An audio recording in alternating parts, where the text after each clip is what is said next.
이번 시간에는 여러분이 저번에 배웠던 전압과 전류의 개념, 그 개념을 토대로 문제를 풀어보는 시간을 가질 텐데, 이 내용이 조금 어렵고 이해가 잘 안 되는 부분이라서 여러분들이 복습을 하고 나서 문제를 풀면서 또 다시 내가 가진 개념을 정립하는 시간을 가지면 훨씬 더 쉽게 공부를 할 수가 있습니다.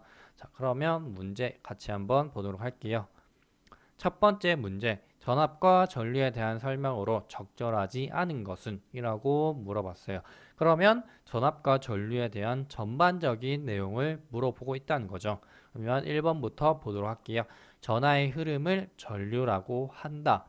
이 전하의 흐름, 이 선생님이 저번 시간에 얘기했던 전류의 뜻이죠. 그래서 전하, 이런 마이너스나 플러스 전하를 띠는 입자들이 물처럼 흐른다 라고 해서 전류라고 부르죠. 그래서 1번은 맞는 설명이 됩니다. 그 다음에 회로에 전압이 없다면 전류는 흐르지 못한다.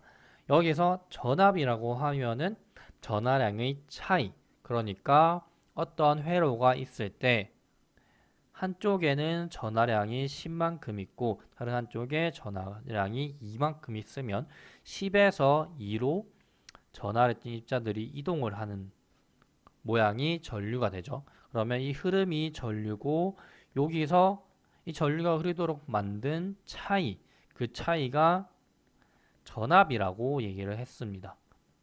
그렇기 때문에 이 차이가 없이 이쪽도 오고 여기도 오다. 그러면 다른 한쪽으로 이동을 하지 않겠죠. 그래서 전압이 없다면 전류는 흐르지 못하게 됩니다. 2번도 맞는 설명이고 3번 전하량의 차이가 클수록 전압의 크기는 작아진다 라고 했는데 여기서 전하량의 차이가 결국엔 전압이죠.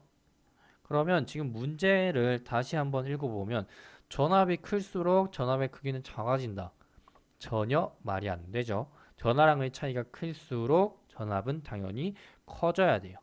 그래서 커진다라고 고치면 되겠습니다. 답은 3번이 되겠죠. 4번 보도록 할게요. 물 흐름 모형에서 물의 흐름은 회로에서 전류에 비유된다 라고 되어 있죠.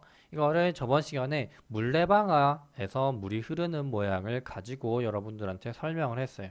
여기서 물의 흐름은 전류에 비유가 되고 물의 높이 차이는 전압, 물레방아는 전구, 그 다음에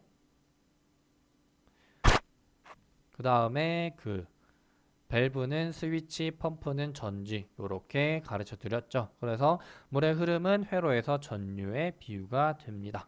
4번도 맞는 설명이고 전류의 단위는 암페어를 사용한다. 여기서 암페어를 써도 되고 미리암페어를 써도 되고 단위는 암페어가 맞죠. 그 다음에 추가적으로 전압의 단위는 볼트를 쓰고 있죠. V, 대문자 V, 볼트.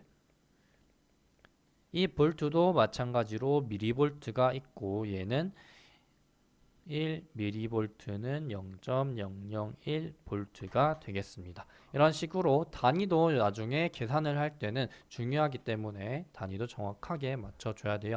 그러면 1번 문제의 답은 이렇게 3번이 되겠습니다. 다음 2번 문제 보도록 할게요.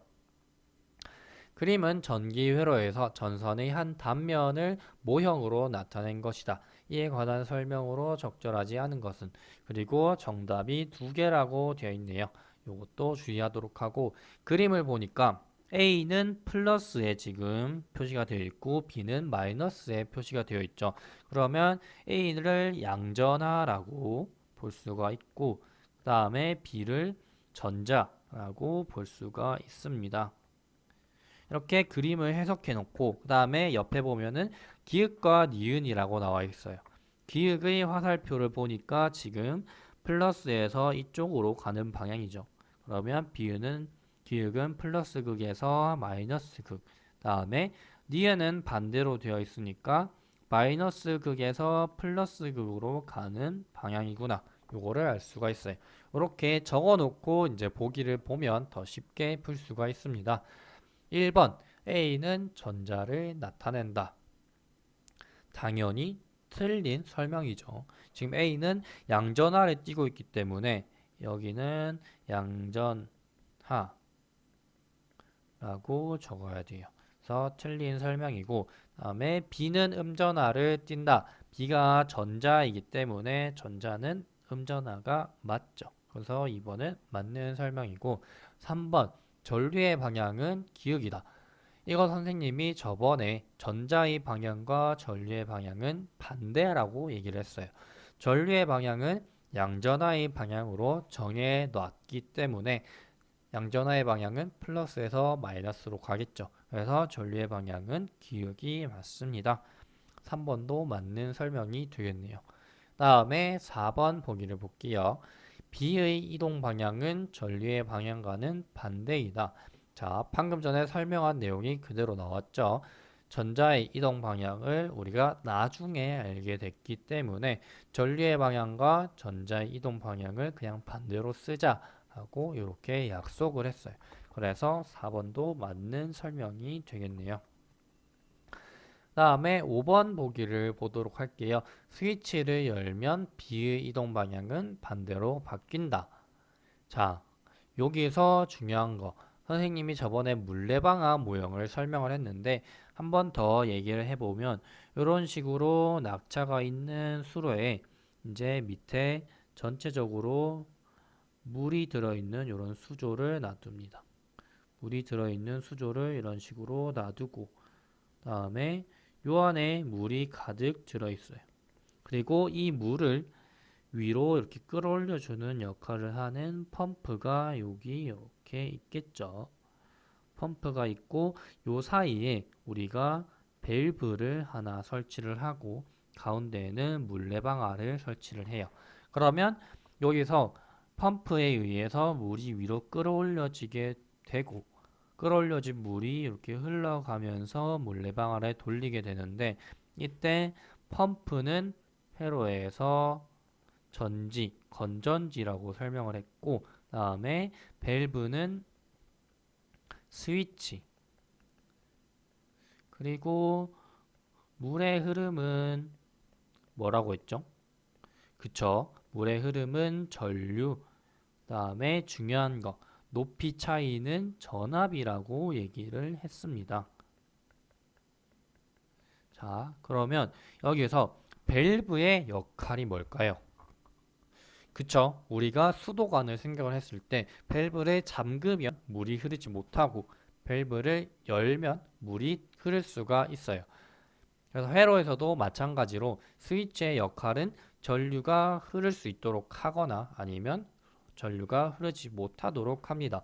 보통의 스위치를 우리가 누르는 식으로 되어 있는데 스위치는 이렇게 구조가 되어 있고 여기에 보면은 위에가 금속이에요. 그리고 밑에도 금속으로 되어 있는 튀어나와 있는 부분이 있는데 전류가 이런 식으로 들어오게 되면 처음에 이 방향으로 타고 올라가요. 근데 열려 있으면 갈 수가 없죠. 지금 띄어져 있으니까. 그래서 얘를 이렇게 누르게 되면 이 부분이랑 맞닿으면서 선이 이어지게 됩니다. 그래서 전류가 흐를 수 있게 돼요.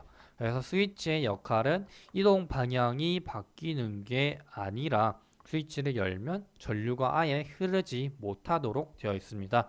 그래서 이 문제의 정답은 1번과 5번이 되겠죠. 이런 식으로 저번 시간에 배웠던 내용을 복습을 하면서 선생님이 문제를 풀이를 했어요.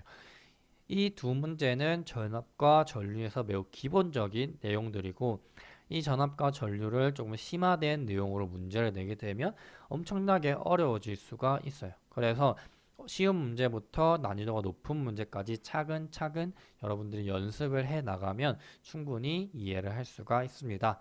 자, 그래서 전압과 전류에 대한 개념을 먼저 설명을 했고 다음 시간에는 전압과 전류가 어떤 관계를 가지고 있는지 이 법칙이 한 가지 있는데 이 법칙에 대해서 설명을 하고 그 다음에 저항과 전류 전압 여기서 저항이라는 개념이 새로 들어오고 있죠. 이런 저항과 전류 전압을 통해서 드디어 회로의 세 가지 요소가 다 들어왔어요. 얘들을 통해서 전체적인 회로의 흐름 어떻게 되고, 그다음에 전류를 세게 만들려면 혹은 저항을 약하게 했을 때 어떤 일이 일어나는지 이런 관계들에 대해서 같이 학습을 해 나가도록 하겠습니다. 여러분들 반드시 복습해 줘야 돼요. 그래야 다음 시간에 배울 내용도 이해를 할 수가 있어요.